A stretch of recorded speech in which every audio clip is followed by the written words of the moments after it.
नमस्कार, मैं हूं नंदलाल शर्मा और आप देख रहे हैं साझा भारत। झारखंड जब बना तो उसके लिए आंदोलन हुआ, हजारों आंदोलनकारी हुए। शिबू सोरेन, विनोद बिहारी महतो, निर्मल महतो, ए.के. राय। लेकिन ये जो बड़े नाम हैं, इसके अलावा बहुत सारे छोटे नाम रहे जो इतिहास में दर्ज हो गए, गुम हो गए, बहुत कम लोग जानते।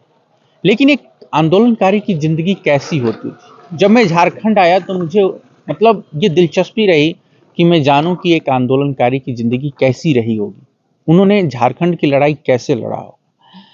तो जब हम गिरिडीह में घूम रहे थे तो हमें एक आंदोलनकारी के बारे में पता चला जिन्हें झारखंड के बाहर बहुत कम लोग जानते हैं।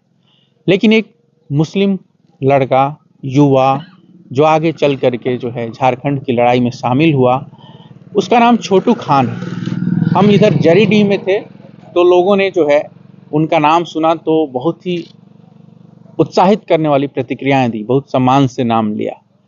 तो हमने सोचा जरा इनके बारे में पता किया जाए। फिर हम उनके परिवार तक पहुंचे और उनके बेटे हमें मिले। तो आज हम जो है इस वीडियो में छोटू खान की जिंदगी, उनके संघर्ष और एक आम झारखंडी जो अपनी लड़ाई लड़ा, ग्राउंड पर उतर करके महाजनों से लड़ा, तमाम जो है झारखंड के जो अधिकार, हक अधिकार यहाँ के आदिवासी, यहाँ के निवासियों के लिए, तो उसने क्या क्या फील किया, क्या क्या सफर किया, उसका संघर्ष कैसा रहा, और फिर उसके बेटे ने क्या महसूस किया। छोटू खान अब इस दुनिया में नहीं है, लेकिन हम उनके बेटे से समझेंगे। अब्दुल्ला जी, स्वागत है आपका, समय देने के लिए शुक्रिया आपका। आपका भी बहुत बहुत शुक्रिया। ये बताइए कि मतलब अपने पिता के बारे में आपकी यादें क्या हैं जब वो आंदोलनकारी थे, झारखंड के लिए लड़ रहे थे। देखिए, हम लोग का पिताजी आंदोलनकारी है और उनका सपना था एक नया झारखंड का निर्माण हो, और नया झारखंड का निर्माण हो गया। मगर कुछ कुछ सपना अभी भी अधूरा है जो कि झारखंड में अभी बचा हुआ है, और बहुत ही मतलब अहम रोल झारखंड में मेरे पिताजी निभाए। और नहीं, मुझे ये बताइए कि जब वो झारखंड के लिए लड़ रहे थे तो कैसे लड़ते थे?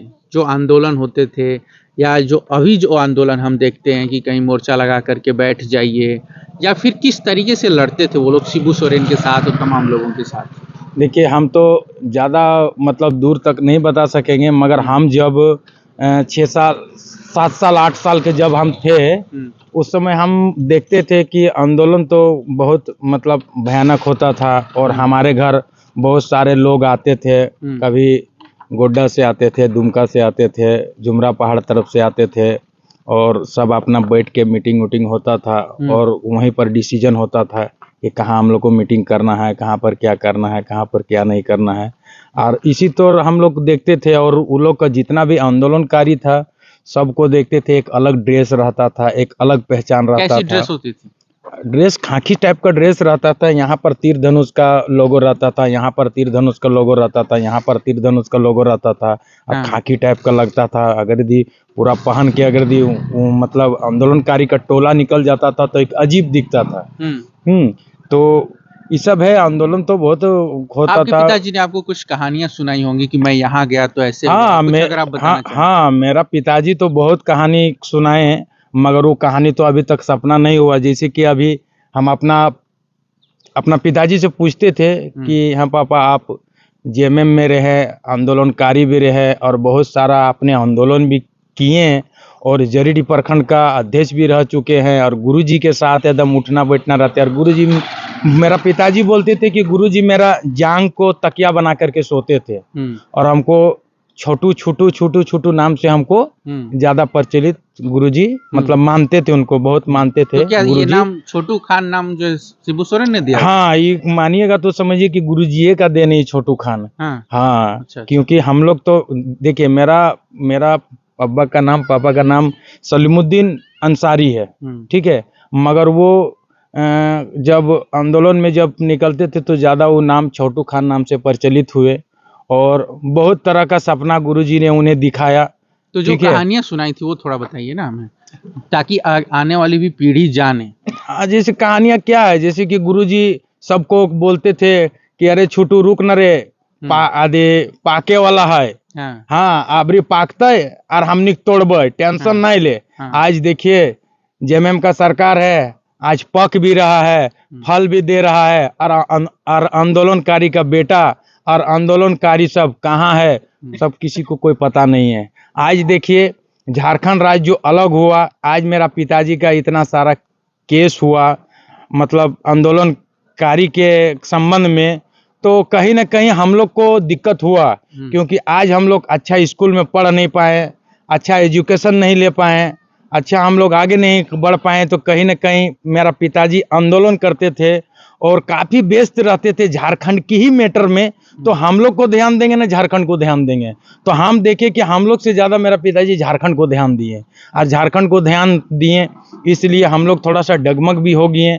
और हम लोग अपने से हम लोग अपना इधर उधर अपना काम उम करके अपना जीवन। कभी ऐसा लगा हो कि पिताजी जो है को पुलिस पकड़ के ले गई, हाँ, और हाँ। आप लोगों को डर रहा हो कि क्या होगा क्या नहीं बहुत होगा? डर रहा है अभी तक मेरा माँ को अभी भी इतना डर है कि कोई यदि पुलिस घुस जाता है मेरा घर में, तो मेरा माँ कांपने लगती है कि क्या हुआ नहीं हुआ। मेरा पिताजी का डेट करने के बाद एक बार थाना वाला मेरा घर आए थे कि हम हम वेरिफिकेशन में आए हुए हैं। तो हम लोग उनको बोले कि जब मेरा अब्बा जब दुनिया में है ही नहीं है, तो फिर आप पुलिस वेरिफिकेशन क्या कीजिएगा, देखिए मृत्यु सर्टिफिकेट है। तो उस समय मेरा माँ डरने लगी कि कहीं मेरा बेटा के लिए कहीं ढूंढ रहे हैं, ना उनके चलते कहीं बेटा को दिक्कत होगा। तो इस टाइप में भी अभी भी मेरा घर में डर का माहौल है। आप लोग कितने भाई बहन हैं? देखिए हम लोग चार भाई है और 3 बहन है। हाँ।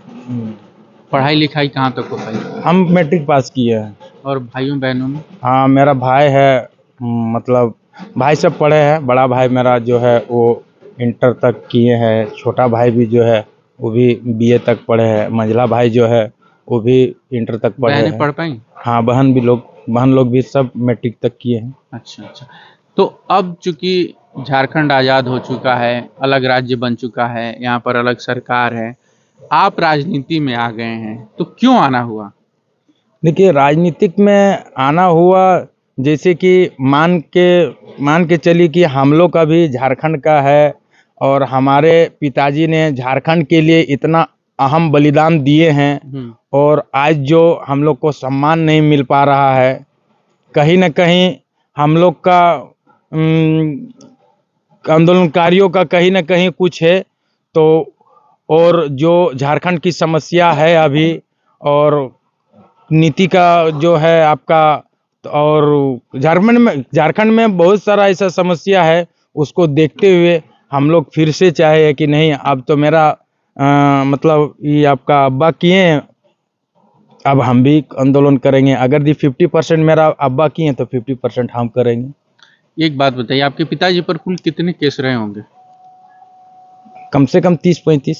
30-35? हाँ। सिर्फ झारखंड आंदोलन का? नहीं, झारखंड आंदोलन का क्या है, मान के चलिए अगर यदि कोई नेतागिरी में निकल जाता है, तो आदमी को झूठा मुकदमा में भी फंसाया जाता है। जैसे मान के चलिए हम कुछ नहीं किए हैं, और उस टाइम का एक दौर था कि अभी तो थोड़ा सा आदमी लोग एक्टिव हो गया है, तो पहले कोई चीज कुछ करता है तो जांच पड़ताल होता है, जांच पड़ताल होने के बाद सही होता है तो उसको पकड़ा जाता है और उसको ये करता है। पहले एक दौर ऐसा था कि सिर्फ नाम हो गया कि कहीं कुछ भी घटना हो जाता था, कुछ भी हो जाता था, मेरे पिताजी घर में रहते तो भी मेरा मतलब घर में रहते थे, और वो उसमें शामिल भी नहीं रहते थे, और पुलिस आके पकड़ के ले जाता था। अच्छा ये बताइए कि जब आप छोटे रहे होंगे, आपके पिताजी बाहर जाते होंगे, आंदोलनकारी में आते होंगे, तो क्या रोज घर आ जाते थे या बाहर ही रहते थे? आप लोग बस सोचते रहते अब आएंगे, कब आते थे उसका कोई गारंटी नहीं था। कभी 2 रात, कभी 3 रात, कभी 5 दिन, कभी 7 दिन, कभी वहाँ रात रह गए, कभी वहाँ रात रह गए।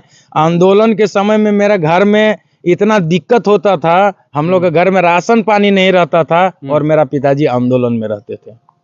और मतलब उस समय तो झारखंड एक तरीके से जंगल पहाड़, हाँ जंगल पहाड़ ऐसा था। हम ही लोग का टुपकाड़ी का जो रोड था वो सिंगल रोड था, और मतलब पहले और अभी में बहुत ही फर्क था। अभी देखिए ना, अभी जहाँ आप इंटरव्यू ले रहे हैं यहाँ पर आज से 15 साल 20 साल पहले लाइन नहीं था यहाँ पर, ठीक है। और आप उसी जो तरह से आंदोलनकारी जंगलों में भटकते हाँ जंगलों में भटकते रहते थे, मतलब रात में या दिन में है वो लोग सिर्फ अपना आंदोलन का ही, तरीके से कहाँ पर जीवन मीटिंग काट रहे हैं। करना है, कहाँ पर क्या करना है, कहाँ पर किसे क्या करना है, अपना सब समीकरण बनता था। जो आंदोलनकारी थे उनके पास हथियार भी होते थे।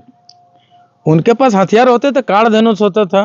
हाँ काड़ धनुष होता था, और बस काड़ धनुष होता था, और भी कुछ कुछ अपना सामान। हम लोग तो उतना छोटा थे। महाजनों के खिलाफ जो है बहुत ही आंदोलन चलाए, हिंसक आंदोलन चलाए, लूट लेते थे, फसल काट लेते थे। तो ये जो सारी चीजें हुई उनमें आपके पिताजी का इन्वॉल्वमेंट रहा होगा। नहीं देखिए लूटने लाटने वाला तो हम तो नहीं देखे हैं, वो तो बहुत पुराना होगा, पहले का होगा। तो हम तो जहाँ तक मतलब जहाँ तक हमारा होश है, जहाँ तक हम देखे हैं उस समय वैसा कुछ है नहीं। मगर एक जेएमएम का जिस तरह अभी जैसे देखिए ना, अभी जैसे जेबी केसेस का पूरा माहौल और पूरा झारखंड में एक अलग माहौल है। क्योंकि हम देखे हैं, क्योंकि प्लांट में हम लोग काम करते हैं, कोई तरह का अगर दिक्कत होता है कि तो जयराम महतो का नाम सुनते हैं ना, तो नाम सुनने से पहले ही वो एक्टिव हो जाता है कि इसको थोड़ा सा हम देख के चलेंगे, क्योंकि जयराम महतो अगर आ जाएंगे तो बहुत दिक्कत हो जाएंगे। उस समय जेएमएम का दौर था, ये था। लेकिन जयराम महतो तो एक लोकतांत्रिक लड़ाई लड़ रहे हैं ना, लोकतंत्र के अनुसार। और जब झारखंड का जो आंदोलन चल रहा था वो लोकतांत्रिक आंदोलन तो नहीं था ना। हाँ वो तो देखिए लोकतांत्रिक आंदोलन नहीं था, मगर फिर भी देखिए झारखंडी लोग अपना अधिकार के लिए लड़ रहे थे कि हमारा जल जंगल जमीन है, हमारा सब कुछ है। हमारा देखिए जैसे बिहार बना है, उड़ीसा बना है, ये आपका छत्तीसगढ़ बना है, महाराष्ट्र बना है, सब जगह तो अलग अलग राज्य बना हुआ है। तो इसी तरह झारखंडी लोग का भी था कि हमारा भी एक झारखंड रहे, जो कि हम अपना कहीं भी फक्र से बोल सकते हैं कि हम झारखंड के हैं। तो बस अच्छा, ये बात बताइए कि जैसे कि आपातकाल लगा था, इमरजेंसी लगी थी, तो मोदी सरकार ने जो है मीसा के तहत पेंशन देना शुरू किया। झारखंड में आंदोलनकारी परिवारों के बच्चों को क्या उनकी निशानदेही हुई, क्या उनकी सूची बनी, पंजीकरण मिला, या कुछ आर्थिक मदद राज्य सरकार की तरफ से मिलती है? देखिए झारखंड सरकार के तरफ से आंदोलनकारियों को पेंशन मिलता है। हाँ मिलता है पेंशन, जिनका नाम है। जैसे अम्मी को मिलता है? हाँ मेरे अम्मी को मिलता है। अच्छा, ठीक है। कितना मिलता है? अभी तक तो चालू मतलब नहीं हुआ है। जैसे कि जब मेरा मतलब अब्बा का नाम आया उसी बीच में मेरा अब्बा का डेट हो गया। अच्छा, ठीक है, तो वही बीच में जब डेट हो गया तब थोड़ा सा उसको रोक दिया गया। अच्छा, और उसके बाद हम लोग एफिडेविट करके ये आपका मृत्यु सर्टिफिकेट ये सब कुछ हम लोग बना के उसके दिए, तो फिर अब होगा। अच्छा, ठीक है। अच्छा, शिबू सोरेन और आपके पिताजी की जो दोस्ती थी उसकी कोई कहानी आपको याद हो? हाँ दोस्ती हम देखते थे कि जैसे गुरुजी और मेरा जो है वो एक साथ रहते थे। पिताजी मेरा और गुरुजी एक साथ रहते थे, और हम देखते थे कि मतलब आगे में जब झुंड चलता था, काफिला चलता था जेएमएम का, तो सबसे फर्स्ट में गुरुजी का बगल में ही मेरे पिताजी रहते थे। हम 2-4 गो घर में अपना फोटो भी देख रहे हैं, और इधर भी सभा अगर कहीं भी होते था तो मेरा अब्बा का नेतृत्व में ही होते थे। हाँ। और आपके पिताजी बाद में दूसरी पार्टी से चुनाव क्यों लड़े? जब देखिए वो तो गुरुजी का और मेरा मतलब अब्बा का क्या हुआ, मैटर क्या है नहीं है, वो तो हम तो नहीं जान पा रहे हैं, और नहीं जानने का भी हम कोशिश किए हैं अपने पिताजी से, मगर उतना खुल के वो नहीं बताए। बोले ठीक है छोड़ो ना, तुम उतना जानने का नहीं है। जो हम जाने वो उतना तक हम जानते हैं, मगर अंदर से ये लोग का क्या हुआ नहीं हुआ वो हम नहीं बता सकते। क्या आपके पिताजी अंतिम समय में जेएमएम से निराश हो गए थे? जेएमएम से तो पूरा निराशे है। जैसे कि मेरा पिताजी का कहना था कि हम उनके लिए इतना कुछ किए, और अपना घर परिवार छोड़ के भी हम उनके साथ आंदोलन किए, और आज जब हम यहाँ पर है, जब हम तो हमको ना कोई बोल रहा है ना कुछ जिक्र भी कर रहा है। ठीक है, तो यही है, और नाराजगी है कि जब मेरा अब्बा जब देहांत हुए तो उसके बारे में जिक्र भी नहीं हुआ। चलिए, तो ये कहानी हम जो है यहीं पर समाप्त करते हैं। आने वाले दिनों में भी झारखंड के जो आंदोलनकारी रहे हैं उनके परिवार से, उनके बच्चों से मिलने की कोशिश रहेगी। साझा भारत पर लोकसभा चुनाव की कवरेज जारी है। देखते रहिए, जुड़े रहिए। आप सबका शुक्रिया, नमस्कार, धन्यवाद।